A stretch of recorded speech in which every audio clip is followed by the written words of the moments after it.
لو انت مثلا من مثلا ناس بتشجع ريال مدريد او ناس بتشجع برشلونه، الناس اللي بتشجع مانشستر يونايتد، الناس بتشجع تشيلسي، هو كاس بيلف.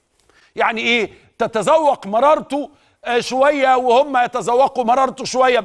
ميسي يتضايق حبه، رونالدو يبقى بعافيه، صلاح يبقى متضايق كده يعني.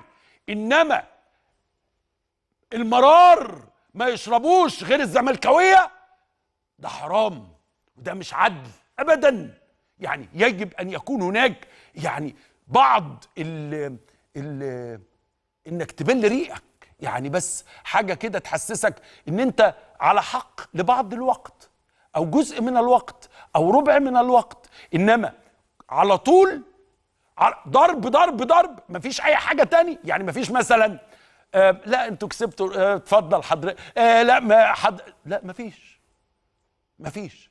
وطبعا زي ما بقول لحضراتكم المنطق في الموضوع ايه؟ اوعى تتكلم، لانك لو اتكلمت اللي هيتعمل فيك غير طبيعي. الزمالك يتغلب عادي جدا، تطلع تقول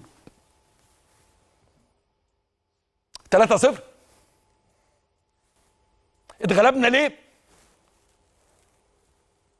هنعمل ايه بعد كده؟ هي الحياه اللي عامله كده؟ بانتومايم. انما اوعى تفتح بقك، لان لو فتحت بقك انت عارف الزمالك اتغلب وايه يعني؟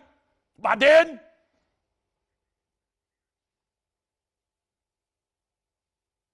محدش ولا حد انت عارف.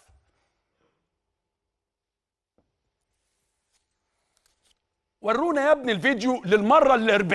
يعني انا الفيديو ده يعني معلش، انا عمري ما ادعيت لنفسي حاجه في الاعلام، انتوا عارفين ملياش بصمات يعني. ولكن الفيديو ده من اختراعي ومن اكتشافي، وانا اللي نشرته وانا اللي بذيعه كل مره. بقيت انا وهو صنوان، يعني عنوان انسان تعبان زهقان.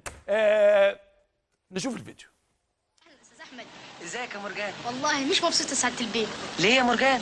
هنتجنن، عاوزين شويه هز. لو ربنا ادانا شويه هز من اللي بيدي الاهلي بس.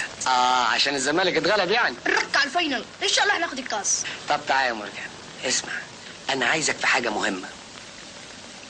انا جاي. الزمالك بيتغلب دايما.